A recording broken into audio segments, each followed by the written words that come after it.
get involved in office gossip and especially revealing what's happening in your love life to coworkers and supervisors and things like that.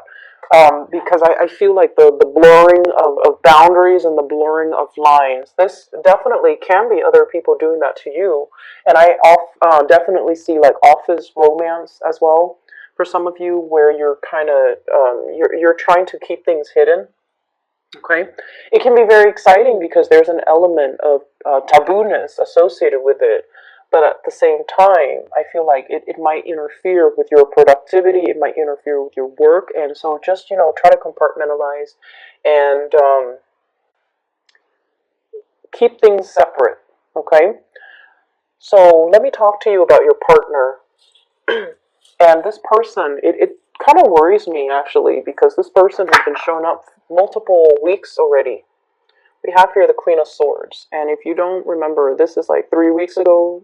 This person showed up.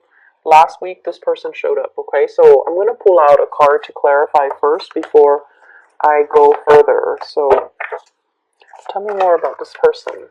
How does this person feel? So, let me talk about this person. And if it sounds like the person you're dealing with, then you can continue watching. If not, then you can move on. Okay. I have here an air sign, so Aquarius, a Gemini, or a Libra. This person is associated with these two other cards. And I have here the Four of Swords, as well as the Six of Pentacles. I feel like this person is really kind, okay? They're very, very generous. They're very willing to help. They're very adaptable. And their energy is it's like they'll help anybody. They're not just they don't discriminate. And I also feel like, in a way, a lot of the things that they do perplexes you, Taurus. Okay, and I feel like this person is very, very, very attractive. Okay, so like they're attractive, they know they're attractive, but they're not arrogant and boastful. And a lot of the times too, like you can meet somebody who's really attractive and they're so arrogant, right? Like they expect like the world to kind of grovel at their feet, and they expect, for example, if you have a guy that's really attractive, or a woman that's really attractive, they expect other people to kind of bend over backwards for them, and they expect things to come so easily to them. This is not the person that is like that, and I feel like that's why you're really attracted to this person. Not only because they're good looking, but because they have a really good heart. They're very kind to everybody. They're very generous with their love, with their time, with their resources. And I also feel like they have stopped communicating with you. And the reason I say that is we have here the Six of Pentacles. This is generosity and kindness. And we have here the Four of Swords, which is taking a break. And so I feel like they're withdrawing. And when an air sign withdraws, you feel the chill in the air. Okay? When their presence is no longer felt around you, when they stop communicating with you, or when they have withdrawn their feelings, it feels icy and cold and uncomfortable. And as an earth sign, you're going to feel it. Like there's this chill in the air. Like it's cold in here. Okay? Um, this is your energy, very much about, wanting to communicate with the other person. Do you want to go get coffee? Do you want to go out? Do you want to come over and play? Do you want to watch a movie? Like wanting to make a connection with another person. So this is you trying to reach out, trying to make that connection, trying to warm up the other person.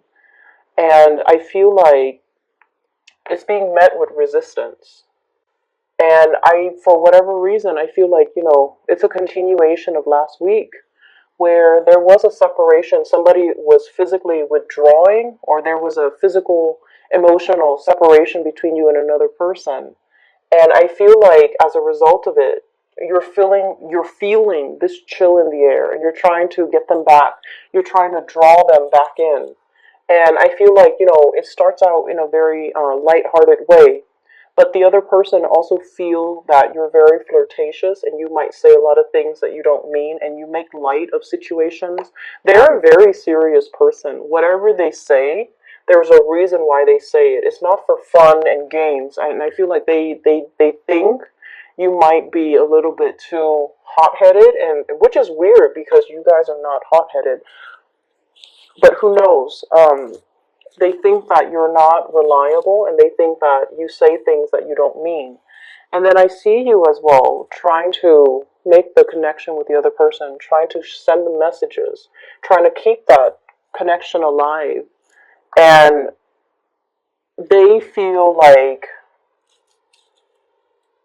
emotionally you're very, very destabilized. Emotionally, you're very confused. And I feel as well the Two of Pentacles, like juggling two options, juggling two people, trying to make something work, but like you're not on solid footing, and emotionally you might be just all over the place because this person is not responding in the manner that you'd hope. Okay, and the fact that this person has been around in the reading for the past few weeks indicates to me that their presence is really, really strong around you.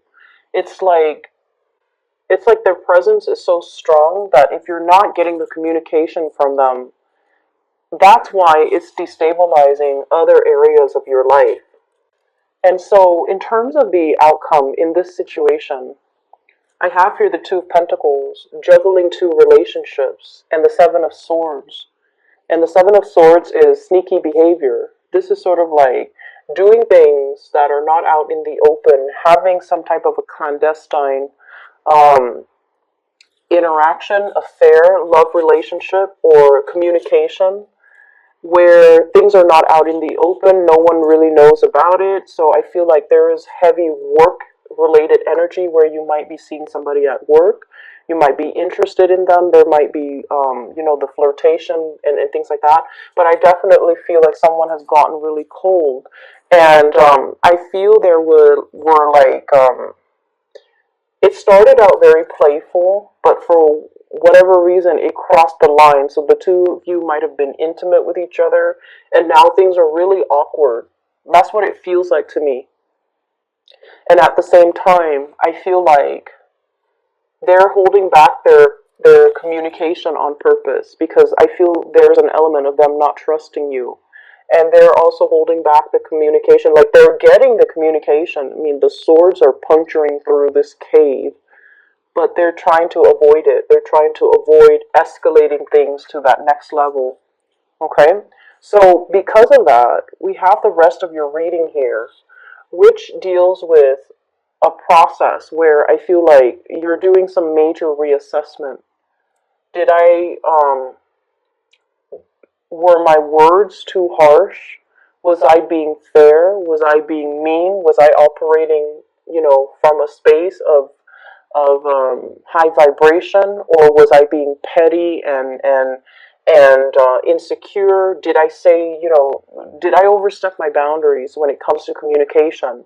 And I feel like this is something that's playing out in all areas of your life, but the communication is heavily, heavily emphasized in this spread here, where I feel like you have a really good sense of humor. Most Taurian people, male and females, you guys are really witty, and you guys have a really dry sense of humor, which I appreciate. But I feel like if you're dealing with someone who's very, very delicate, and keep in mind, this is somebody who's very delicate. Okay, they've been hurt many times before, and they put up this steely, frozen exterior, but deep down, they're very, very sensitive. And I feel like you're running back through time, like trying to figure out, why are they withdrawing? Or I see you, this person aside, okay? I see you just reassessing like the way you communicate, reassessing, am I getting my message across? Reassessing, do I need to dumb down my language, my vocabulary, my skills and my expertise in order to cater to the lay person. I feel that element coming through. Not that you're better than anybody, but I feel like you're trying to get something off the ground. You're trying to get people on board, and you're trying to help other people. So you might be in a position where you're teaching, you're giving out advice, you're giving people physical things to help themselves. You're trying to, alleviate the situation for a group of people. But if the messages are not getting through to them, if they're only there to take what you give without, the knowledge that it requires, then they're not going to be able to succeed, right? So I feel like there's an element here about I'm going to give you this, but in return you have to do these things. So learning to kind of like in the work front, give with strings attached, and that can also be, I'm going to teach you how to do this, but I'm going to watch how you do it just to make sure that you understand fully and you can comprehend and you can replicate it when I'm not around. So there's an element about you being a little bit more of a micromanager. So just to make sure that they're getting what you're trying to convey to them, and then they're able to do it when you're not around so that you don't need to monitor them obsessively, okay? Um, I feel like there's a major breakthrough here when it comes to your communication, realizing uh, times where you might have been too harsh, as well as kind of like putting yourself in another person's shoes to really figure out, what are some of the obstacles and barriers I have when it comes to communication, in the spirit of wanting to better yourself and also in the spirit of understanding, which is actually I feel like it's a really humbling experience for a fixed sign such as yourself to do, for anybody to do, but more so for a fixed sign, especially the most stubborn. Well, um, Aquarius and Scorpios are very stubborn as well. So I feel like it's just a humbling experience where you are, reassessing. You're reassessing, like maybe I was wrong, maybe I was too harsh, maybe it was a specific way and then I misinterpreted it and I took it to mean something else and I got upset and I got angry. So I feel like you're toning things down. You're either dumbing things down for other people so that they get it, or you're toning things down and you're being a little bit more serious minded about how your actions could affect other people and how the things that you do and the it's like you're being more cognizant of your communication style and your actions and trying to match up the two so that the two are consistent. So I feel like somebody might have told you, your actions and your words don't match up, I don't trust you. And then I feel like you might have taken that and expanded that into other areas of your life too, and really try to figure out where have I been, inconsistent. Let me fix that. We're escalating here from the Six of Pentacles to the Seven of Pentacles. So I feel like it's a learning process. The Six deals with the physical, and the Seven deals with the spiritual. So it's like taking a stance and not being so defensive and, really looking at a situation and looking at what someone is pointing out to you. It's a painful process when we have to look at things that about ourselves that other people find faults in, right? So I feel like that's where the pain could potentially come from. Having to admit things about ourselves that we're not really proud of. But then with the knowledge comes, the ability to change and the ability to kind of like see ourselves from other people's perspectives so that we can make the necessary changes.